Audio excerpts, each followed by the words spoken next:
2 minutes per question on the multiple choice because it's a more focused, right? Like when you have 40 multiple choice questions on the AP exam, it can come from anywhere. It takes more time to think. So 2 minutes per question on multiple choice, and I give 11 to 12 minutes, and then later I'll give you up to 13 or 14 minutes per free response. And for every test,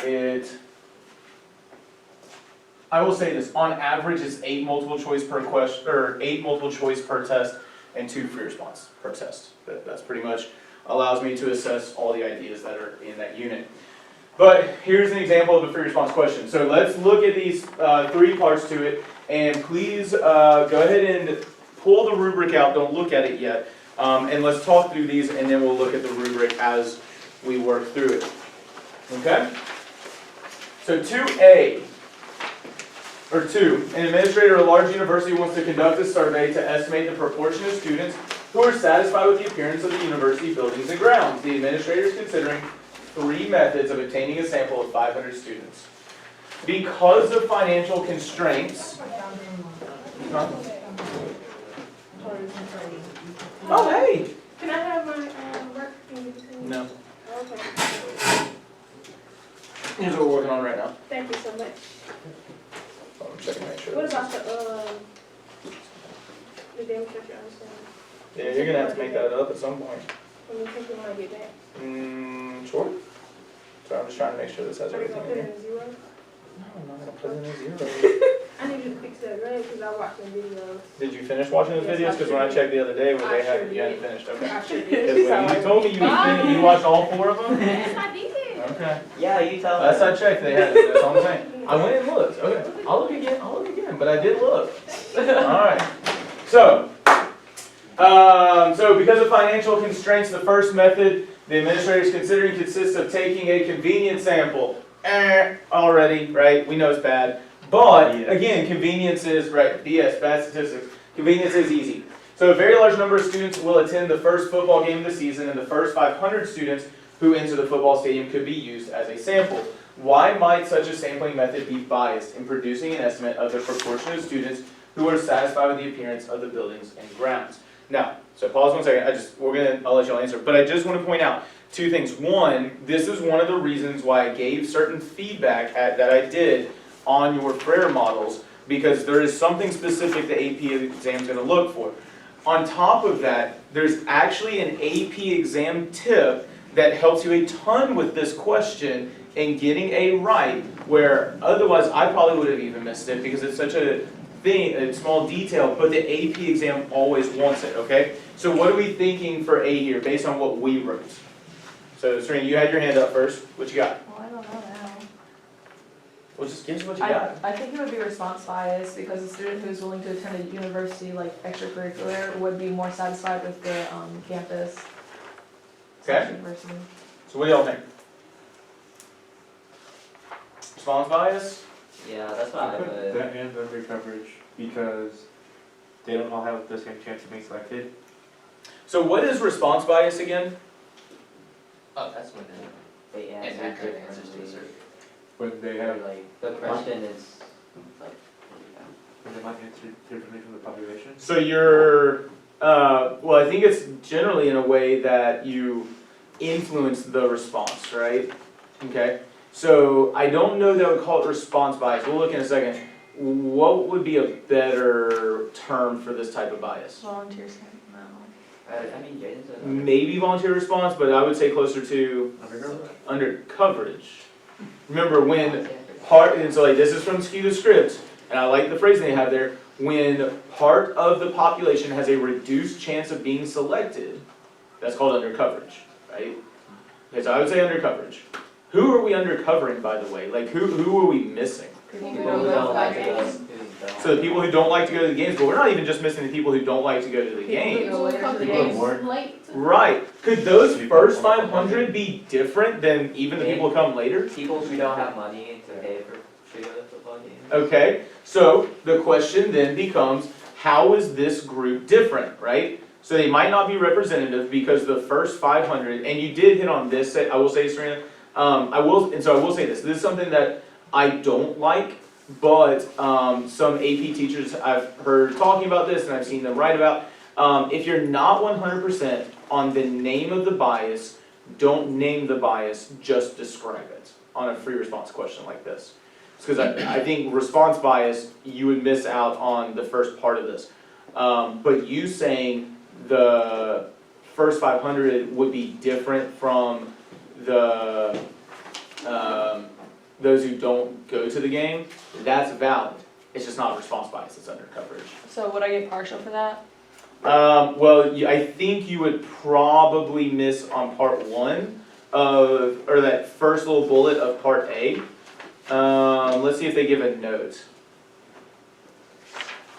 They don't give a note. And I will say this, the newer rubrics are much better than these older rubrics.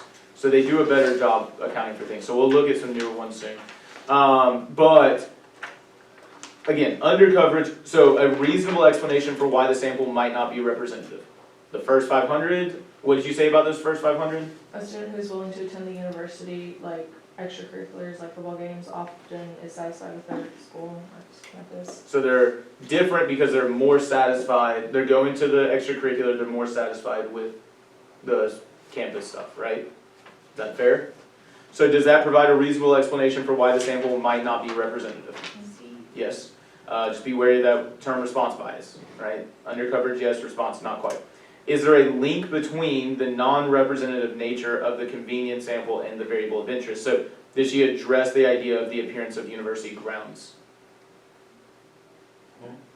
So when you're scoring, looking here at the bottom, the scoring part, part two, or number two of part A, does she mention a link between the non-representative nature of the convenience sample and the variable of interest? So does she connect that convenience sample to the opinion that the appearance of university buildings and grounds? Yes. Yes, she did, right? Did she then, so notice on the back side, the last piece is this, indicates a plausible direction for the bias of the estimator. So did she say that our sample is higher or lower than the population? No, I didn't do either. Look again, what did you say? I said response bias, but that was wrong. No, later than that, towards the end. Didn't you say something about being more satisfied Oh, yeah, with the grounds? So did you indicate that it's higher? I guess. So you didn't say the word higher, but you got the essential idea there, okay? But again, with the newer rubric, that word response might have knocked you down to a P, just be aware. Notice, essentially correct, you have to get all three of those, but partially correct, you have to hit two of those three components. That's the beauty of the AP Stats exam, it's essentially partially or incorrect. But hopefully we got two of those three. Does that make sense there? Yes, sir. Okay, if you look at the idealized answer, it's right there. So notice again, there's always the solution, the idealized answer, and then there's the scoring. Scoring's not always 100% clear unless you've been trained to score like I have, but usually it's pretty helpful. All right, part B, what was part B all about? Because of the large number of students, the second method of the administrator is consists of using a computer with a random number generator to select a simple random sample of 500 students from a list of 70,000 student names. How would you do this?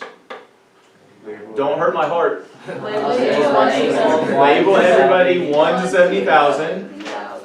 Randomized 500 unique numbers. So randomly generate 500 unique numbers. I'm good with that. Make sure, I know they already said RNG, a random number generator, but I would say it again just to be safe. And then finally, Select the students corresponding to those generated select those numbers. 500 students. So let's look at the scoring for part B. Part B is scored as follows. Essentially correct if the response includes these three components. Assigns numbers to the students' names, label. Uses a computer random number generator to randomly generate 500 unique numbers. Does anyone see a word that we missed? Or a phrase that we missed? One between 1 and 70,000. Do notice we have to randomly generate 500 unique numbers from 1 to 70,000. We're not using 100,000. Yes? On the AP exam, would you be able to say RNG, or would you have to? Yeah, you can say RNG. Yay. Yeah. I even scored that question this past year. RNG was perfectly acceptable. And then you select students whose names correspond to those 500 random numbers. That question shows up every year. Do not miss that part. Wait, so you get flight into like Florida to? So this past year, I actually had to score remotely from Tuscaloosa. But, well, yeah, I mean, it's just, I was doing work at the university and taking classes, so I didn't really have time. But I did finish my EDS. That was exciting. I know that doesn't mean a lot, but it's like a step between a master's and PhD. Yay! So, Okay, Dr. Kenny. huh? I'm so Yeah, I think it was Kansas City this past It's year. like the- But it's different for every, not for every AP. They have like 3 or 4 different sites. Okay? All right, last piece. Because stratification, now this one was difficult for a lot of students to get right. Because stratification can often provide a more precise estimate than a simple random sample, the third method the administrator is considering consists of selecting a stratified random sample of 500 students. The university has 2 campuses, male and female students at each campus. Under what circumstances would stratification by campus provide a more precise estimate of the proportion of students who are satisfied with the appearance of the university buildings and grounds than stratification by gender? So when should we use stratification by campus as opposed to stratification by gender? Yeah. If the campuses have different aesthetics, and then their results will be different. So remember, stratification, we want our groups to be homogeneous, but potentially very different in respect to that characteristic of interest, right? So we want the university's campuses to potentially be different. So let's see what it actually says. Let's actually look at the solution they give first. Part C, the solutions. Notice I'm looking at the solution on the front Where page. is it? Oh, from. The solution on the front page. Stratifying by campus would be more advantageous than stratifying by gender, provided that opinions about appearance of university buildings and grounds between the 2 campuses differ more than the opinions about appearance of university buildings and grounds between the 2 genders. So notice they directly compared the feelings of the campuses versus the genders. Let's see how they scored it though. It's essentially correct if your response correctly notes that the circumstance described requires more variability in opinions about appearance of university buildings and grounds between the 2 campuses than between the 2 genders. So the way that you phrase that, Serena, I'm going to go with a P because it sounds like you hit the first half of that. You didn't get the 2 genders right. And so make sure you account for the whole question. I mean, does the campus include like the bathrooms? Uh, 'Cause if you do, Hello? 'cause if you do- Anyways, you do it by genders, I'm just saying, no Now, bathrooms. please again do notice, right? One of the big things was stratification, just like with blocking. We want the strata to be the same throughout, homogeneous throughout the strata, homogeneous throughout the block. But we want the differences between the strata, between the blocks to be significant, right? The blocks and the strata are different from each other, within them very homogeneous though, okay? Sound good? Alright, clear your desk for me. It is time for the DYU to end the day. Do we turn in our? That's what I Prayer wanted to models, say. yes, please keep your prayer model out so I can collect it, unless your name is Sanaya and you're trying to torture me. Okay. Just giving you a hard time, Sanaya. Dang, don't get all That's upset. nothing new. Okay. This is I put mine Done. on it this time. It's okay. You should always do it. Because he told me to before. You Did I? basically forced. Yes, you basically forced me to. I think I got excited, but I don't think I ever told You you didn't. to take AP stats. Because I never had you for. You've multiple. I had you for Richmond. You told me maybe 15 times to take the class, and you finally convinced me. And I don't regret taking it because I wouldn't drop it. For like an example, like An experimental design. Dang it, I know what I forgot to do. I'll print it while y'all are doing the DYU. Yeah. I actually brought the wrong one. When I came home, can I email you my the one that you Because remember you gave her 2, and she accidentally filled the other one. Yeah. I mean, you can. Hold on, I'll look at it. It ain't nothing to look at. Oh, you just I brought didn't the even wrong bring one. the other one. Yeah. Gotcha. You need to send it to me ASAP so I can look at it this weekend. Alright. I'll send it to you. So, sorry, I'm about to make a note to myself. Print. Where? fees giving for the character thing. The calling. I might do Are we gonna be able to one. keep our prayer model to like So you can I don't wanna whoever. think about him. For what? For the test After on he gives Tuesday. feedback. Like easing me out. So, what I decided I'm gonna do, Serena, is we're gonna go over the DYU on Tuesday, and then start the next unit, and then take the test on Wednesday. Wait, what we're I out thought we had a of? test today. The goal of Yeah, but experience is. it's DYU today. Someone told me we had a test today. What's the DYU? Preventing thing is. Like demonstrate understanding, it's like a quiz, It's. just like the last assessment you did. Okay. Okay. For the DUI. Yeah, I said for the. Alright, so, really quickly, first things first with, Michael's question. So, if we're ever trying to do an experiment, first, we've gotta identify, explanatory and response variables. Like that, you gotta start there. Like, what are you interested in? Now, what's the whole issue, and what are we trying to identify? Explanatory and response, and what about them? Cause and effect, okay. So what's the issue?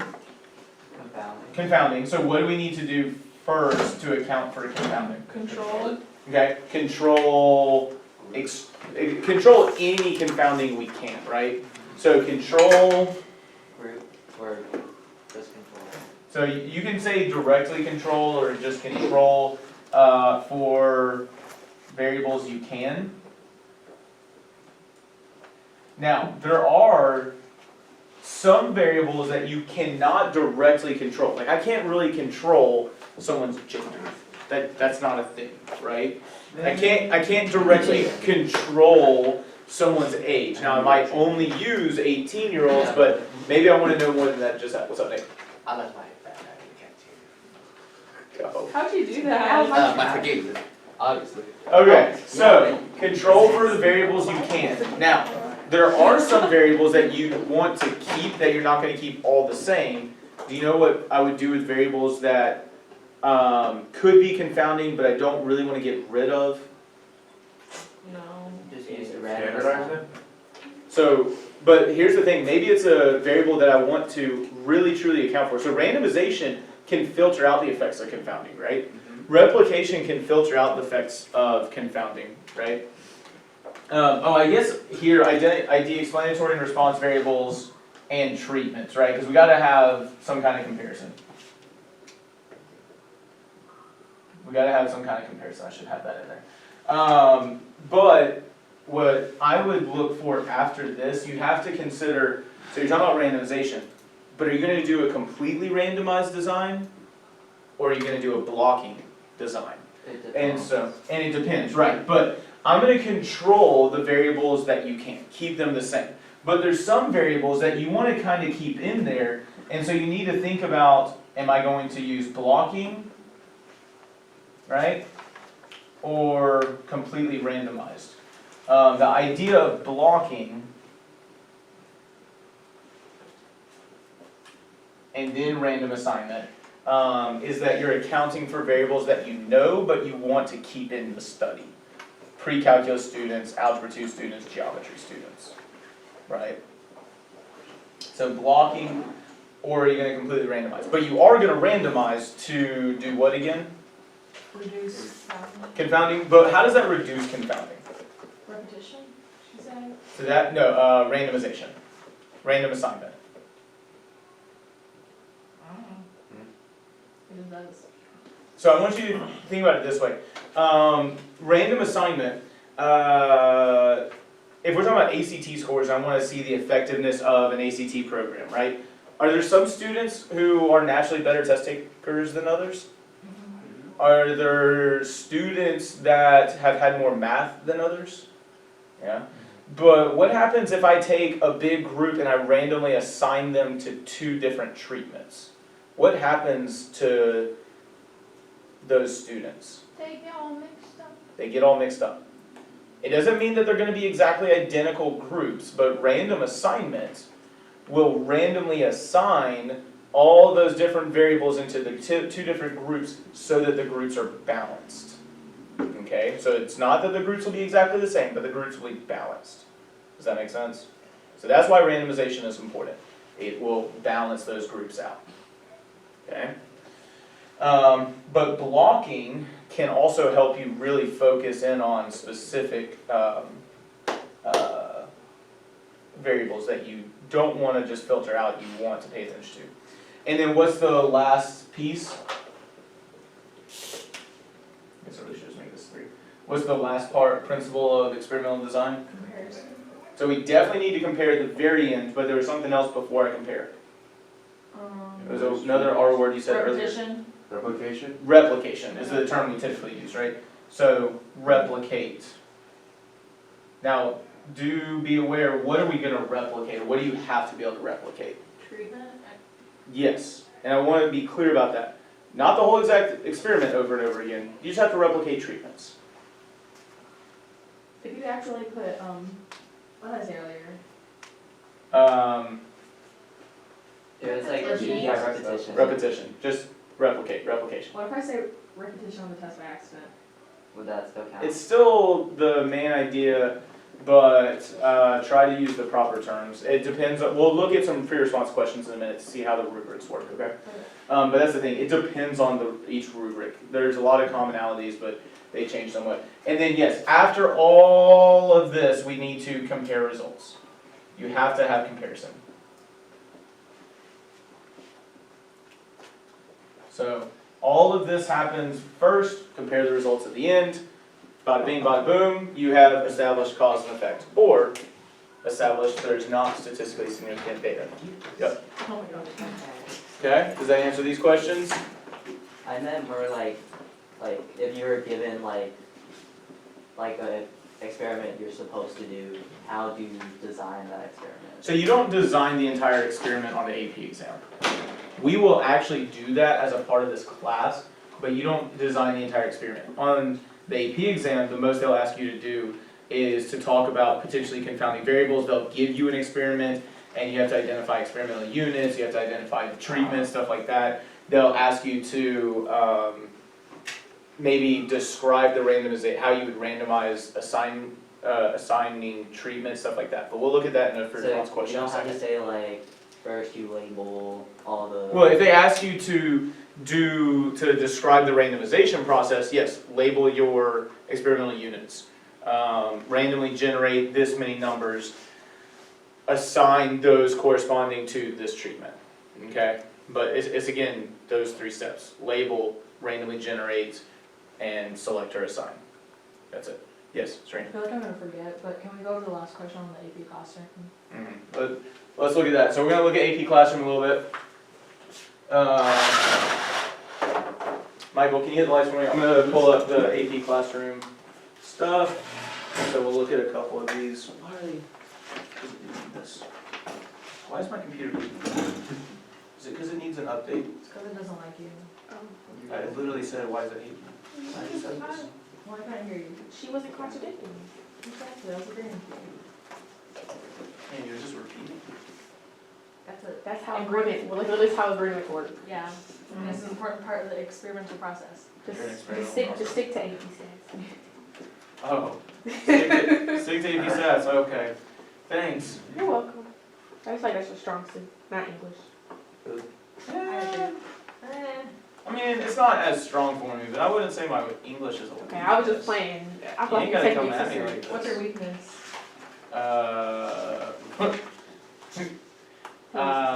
Sorry. I had a terrible way to say it / joking, but not joking. Imagine. What are we gonna pretending- be? What were you gonna For say? you. Now we gotta know. Oh, it's human beings, but that's my weakness. So People you, are scary, guys. I don't know if you'll know that. wait, then why You're are you one a of- teacher? why are you a teacher? You know what? Speak the truth though, right? Why are you a I'm not teacher? joking, unfortunately though. People are scary. All right. Good luck, Brady. I could hear you. Okay. So the shoe question, someone said, Indubitably. which we already did the shoe question, right? I was gonna look at the ones that a couple people missed. So taste test. So let's look at each of these. I'm gonna make it a little bit bigger. I'm not teaching. Please. I'm not exposing people. Thank you. All right, so 36 students at a local middle school were randomly selected to participate in a taste test to select a new menu item for a cafeteria. Each student was given a choice between the macaroni and cheese and the Cajun potato barrels. From the sample, 20 students selected macaroni and cheese, 16 chose the Cajun potato barrels. They rated them. Which of the following presents this study from being a well-designed experiment? Well, there was random, and I think this is what distracted some students. So, was there replication? No. What does replication mean? Doing what again? The experiment. Not the experiment, Treatment. the treatments. Did we have each of these menu items tasted multiple times? Indeed. Indeed, they didn't, both students didn't have to do both of them, but every, quote, treatment or explanatory variable was done multiple times. That's replication, okay? But what was there not? What's one of the foundational things for an experiment? Random assignment. Be careful, random selection is for an observational study, because that reduces bias, allows us to make an inference about the population. But we have to have random assignment for an experiment, okay? Let's see. Okay.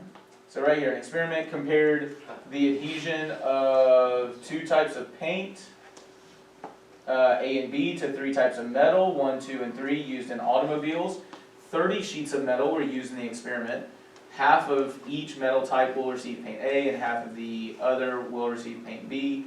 The adhesions of the paints was measured. How many experimental units are there? What are experimental units again? Like the Things that the subject, treatment's being put on. like individuals. It's what's receiving the treatments, the individuals, right? So what's receiving the treatments? So The metal 30. sheets. The metal sheets. Indeed. So we have those metal sheets. I will say this, what are the treatments? The treatment is the like. Sorry. the paint. Let me rephrase that, and then we'll come back to that. Because the real question I was trying to ask is, how many treatments are there? Dos. There's like 2 types, 3, well, Huh? maybe, Two. and then 3 types Huh? of metal. There's only 6. Unless you mean like how What's the many question? paints can go with each metal, then it would be like What's 6. like how many treatments? So I will say this, well, and so here's the thing we gotta remember. A treatment is any combination of factors, right? How many factors are there? How many explanatory variables are there?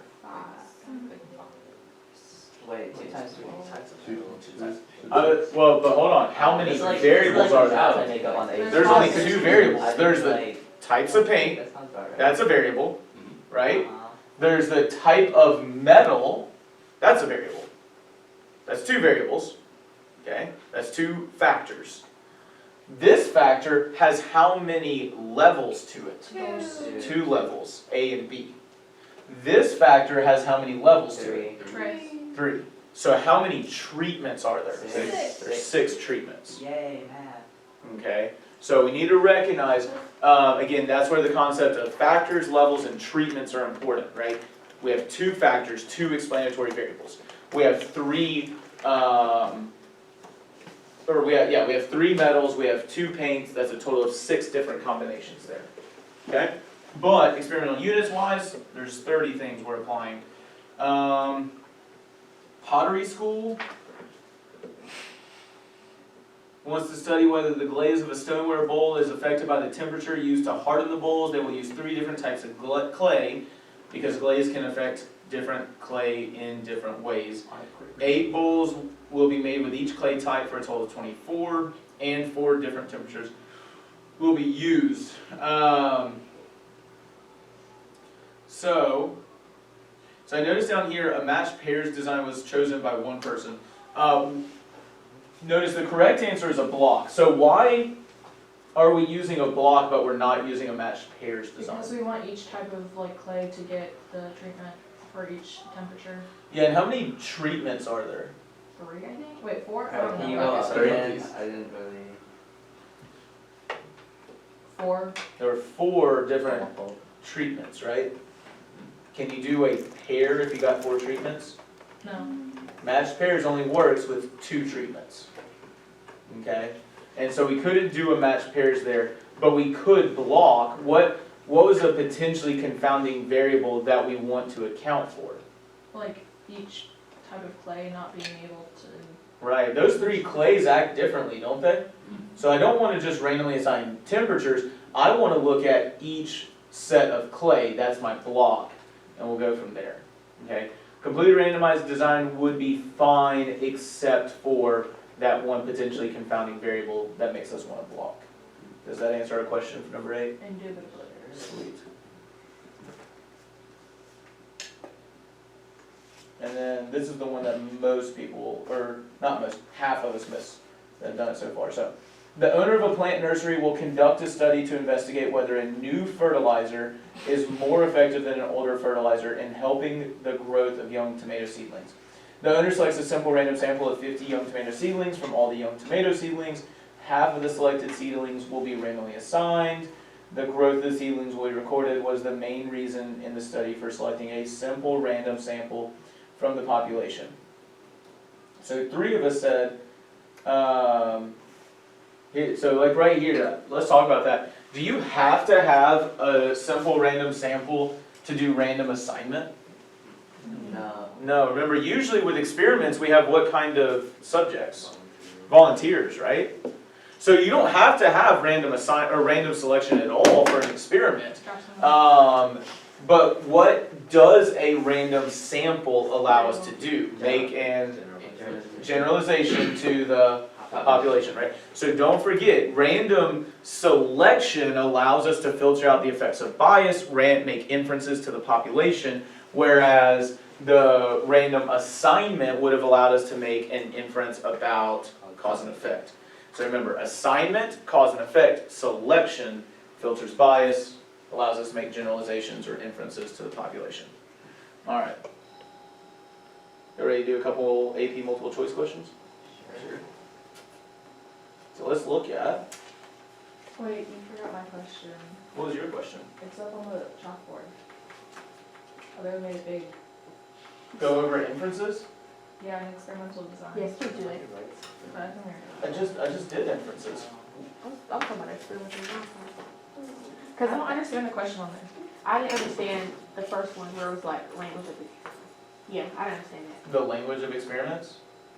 So the components of an experiment, and then, so that's experimental units, treatments, stuff like that.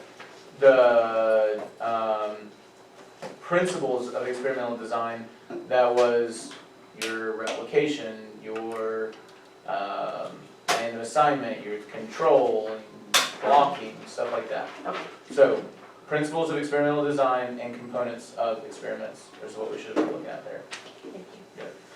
Alright, Can I see that side? yeah, so that's what I thought, I just had it in here.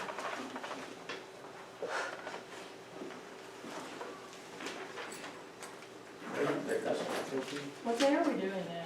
The what? The Rocket City Math League? It's a great question, I don't know yet. Just for- Okay.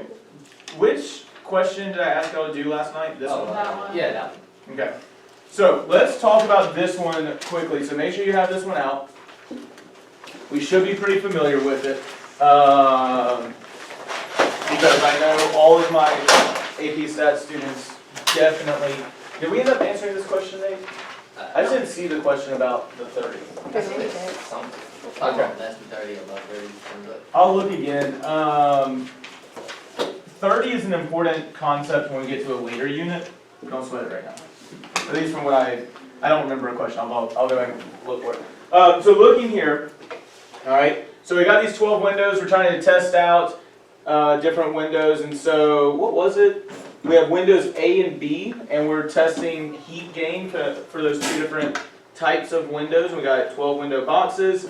So in the interior, each window is surrounded by a window box to capture and measure the amount of heat coming in through the window. So a randomized block experiment will be used to compare the heat gain for the two types, A and B, of windows. How would you group the window boxes into blocks? Justify your choice of blocks. So what's a block that some of us came up with? I came up with even and odd direction. numbers.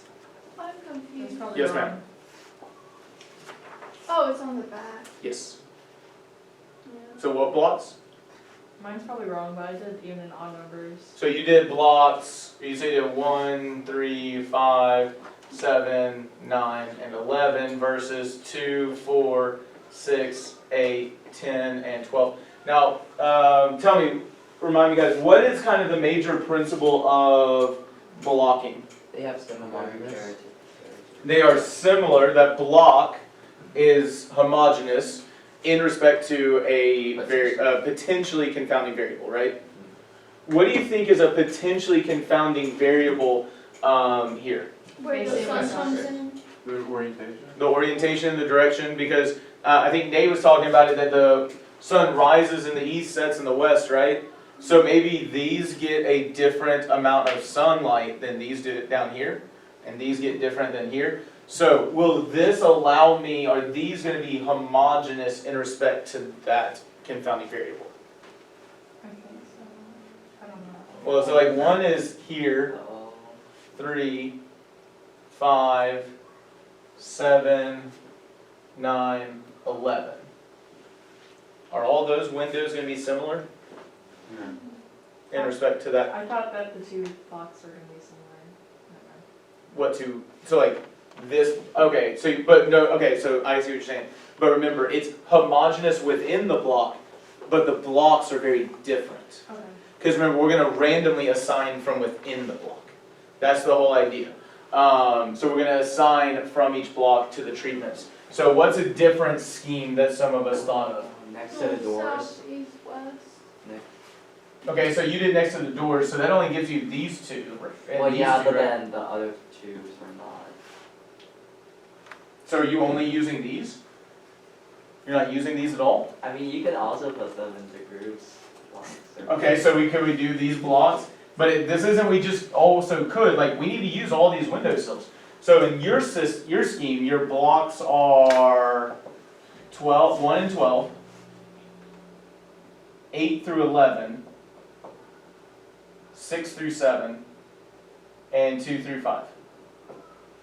Are those blocks going to be homogeneous in respect to some potentially confounding variable?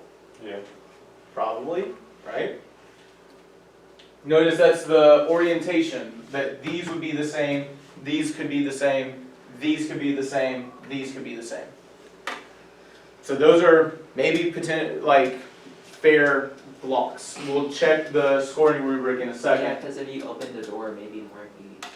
Okay, so that could affect things as well. But just don't forget, you can't just use these and these. These are also experimental units, so we have to account for that. I was only asking for 2 blocks. What does the actual language say? It doesn't say just 2 blocks. Right. I see the confusion there, but does that make sense why it's not just 2 blocks? Yeah. It's like, it's however many blocks we need. Does anyone see another set of blocks that we might be able to use? Just east and west. But can we just use east and west? Left and right. Sides. Over. You could do north and east and then south and west. So north and east and south and west? So you think these and these are going to be similar? No. So remember, that's the whole thing with blocks. Our groups have to be homogeneous. They have to be similar in respect to that potentially confounding variable. What about this? Why does this house have so many windows? Yeah. Well, so if you go back and read the context, they built this house specifically to test those windows. Imagine building a whole Yeah, house. but Like, imagine for living real. in that house. That's No one's living here. No, but like imagine, like you have no privacy. Have y'all seen those mansions that have Yeah, glass? Colton. Oh, the modern houses. Yes. Oh, yes. Alright? What about those blocks? Those are matched pairs. Right, could I have used, is matched pairs valid? See? Remember, matched pairs is just a special type of blocking. And like realistically, is there any window more similar to 1 than 12? No. Is there any window more similar to 2 than 3? What about 4 to 5? 6 to 7? So notice the whole idea of blocking is to keep those potentially confounding variables similar. Miss Kowalski, over here. The second floor. The. Second floor. Everybody's once a month. Yeah. What is? Can you give these out to the people in the back? I'll get out the rest. Okay, so I've got some more AP free response questions that we're going to look at here, but I've also given you the scoring rubrics that I want you to see. So look for the scoring rubric for, I think this is 2007 Form B. right? Have you seen the percentage of people who get 45? Yeah. Let me just go Why sit is it with this. What's the percentage? I don't know. It's higher than my class, that's all I care about.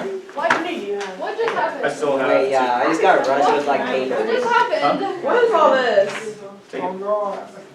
Alright, so what I just gave you was a packet because I gave you 2 more free response questions, but I also gave you all of the solutions for all 4 AP free response questions. Because we don't have time to go over all of them, but I want you to do them and practice and prepare before your test. Okay, so let's look at the 2007 Form B.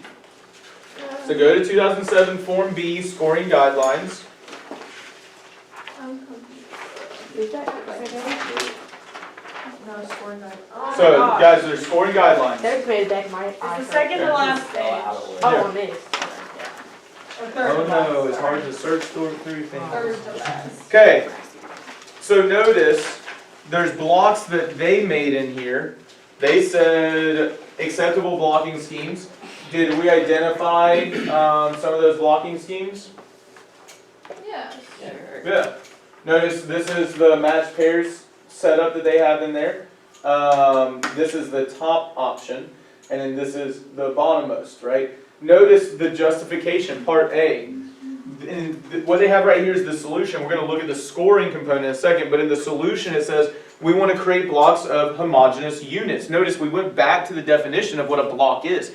You've got to know your vocabulary. Exposure, the side of the house would have an effect on heat gain through a window. Notice they gave a reason why they put this. So the best blocking scheme would take the side of house into account when creating blocks. Now, please hear me very clearly. This is not the level you actually have to write to for the AP exam. These are idealized responses from the chief reader, okay? If you look below it for the scoring, you'll see where it says part A is essentially correct if one of these sets of blocks given in the solution is identified. Okay? So at least as a class, when we talked about it together, did we get at least one of the sets of blocks given in the solution? Yes. Yes. Part 2, the justification for the blocking scheme demonstrates an understanding that windows of both types should be used in equal numbers on each side of the house because of differing exposure to sunlight, heat, etc. What are they referring to there? Potentially confounding variable. So you need to identify a potentially confounding variable and then block on it, right? Like that's the idea of blocking. Okay, we think that, and so it's not just say like the side of the house because we need more than that. Why would this side of the house be different than the rest? Well, because of the sunlight that comes in, because of the heat that comes in. We have a potentially confounding variable, so we block on it. Here's a homogeneous group. This side would be similar within itself, so we block on this side, etc. So when we do this, we have to block on those things. Okay, so let's look at part B to this. Okay, so don't look at the solutions yet, let's look at the question, part B. For the design in part A, describe how you would assign window types A and B to the number of window boxes. So notice this would be very different depending on which setup you did, right? Not very different, but a little different. If we did this option up here, what would we have to say? Randomly assign Keep going. A and B to number 1 or 12 or whatever. Do you think that would be enough evidence for the AP exam? Are you able to continue on and like explain each group? Yes, but also, I will say this, do you actually have to say label this time? No. No. No. Because it's already labeled. They're already labeled, okay? But you need to clearly go through, I would say, clearly go through each block. So in this block, what am I going to do? Randomly generate a number 1 through 2, assign 1 or 1 or 12, sorry. 12, right? And that number, now don't forget when you say randomly generate, what do you have to include in that? Using an RNG. RNG, a random number generator, right? So we use an RNG to randomly generate 1 or 12. That window gets A. Okay. The other gets B. I can never hear RNG the same way again. What's an RNG supposed to be? Isn't it like a game term too? Yeah, I didn't remember generator. Well, I also Game didn't. terms. Well, I also didn't think That's that. why it's called Wait, what RNG. is he That's talking about? Anyways, so then but notice that's only one Is this something block. bad? Hey guys, I gotta do both. Oh, okay. I gotta do It all was a these side. blocks. Snap. I gotta do all these blocks. So in this block, what am I gonna do? From 8 to 12, 11 using RNG, and then like do it 2 times and then assign those 2 to So randomly generate two numbers, two unique numbers from 8 to 11. Those two get type A, the others get type B. And you have to do that for each of these, right? You gotta randomly generate, and then you assign in that case.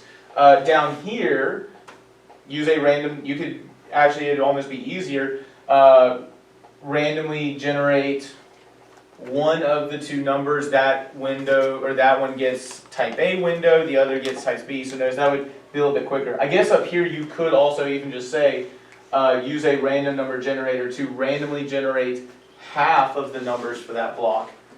Those windows get type A, the others get type B. What you got? Could you just like randomly generate a number like 1 or 2 and then assign all the odd numbers, like one window, then the other windows, the other window?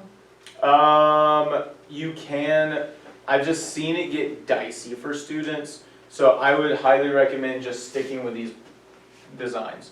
And so, okay, here's the other issue. So what you're saying is, say that one more time.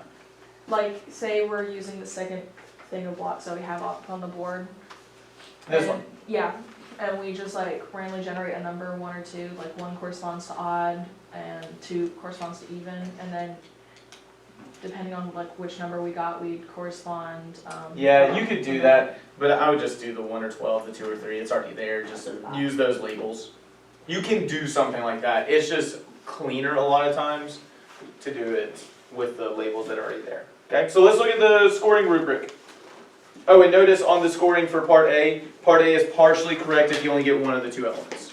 So here's the thing. Could you completely screw up the blocks in part A and still get the second piece about the confounding variable down there? You can, right? Like, identify a potentially confounding variable. That's how we determine our blocks. Part B, so you have to assign window types at random to the window boxes in each block in a way that is consistent with the blocks of the students justified in part A and ensures an equal number of each type of window within each block. And you have to describe a mechanism for random assignment. So you can use a coin toss, you can roll a die, just use a random number generator. It is clean, it works every time, okay? Sound good? You ready to do one more before we do our DYU? Yes, anything, if as long as you know. So, what was that number? That's 2007, right? Yeah. You dropped something. Okay. You still haven't picked up yours. Let's do, let's do 2013, number 2. Oh. Okay. Hey guys, 2013, number 2. I'm gonna give you 8 minutes. Normally, listen. On average, you have 13 minutes per free response question on the AP exam. However, First page we got. so it's from the sheet I gave you yesterday. Okay. So as I said, 13 minutes per question on average. However, the study design questions should definitely take less than the 13 minutes. There are questions we will look at later that take significantly more time, okay? So we want to do less than 13 minutes for sure. And we're right now not mixing everything together, it's just this one idea. Finally, I'm going to give you all time to talk with your small group once you answer this in those 8 minutes.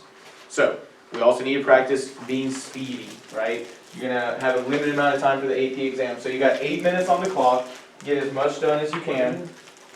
Number 2, right? The 2013 sounds No, I right. meant like 2. 2 or 3. Oh, 2, yeah, not 3. We haven't studied that yet. So you will probably need a separate sheet of paper, by the way, because, yeah, they changed it in recent years where you have plenty of space. You did not have plenty of space in it back in the day. Back in the day. Back in the day. Back in the day. Back when I took the AP Back in exam. my day, we ain't got no none. Please That was stop. funny, Michael. Why do you act like Michael's not always Wait, funny? that's the triple. I didn't- Right? I'm sorry. You I can't not said have that a was- triple negative. I said that was funny because his joke was funny. 3, 2, 1, 8 minutes and go. We're looking for 2. Yeah. Yes. The thing on experimental design.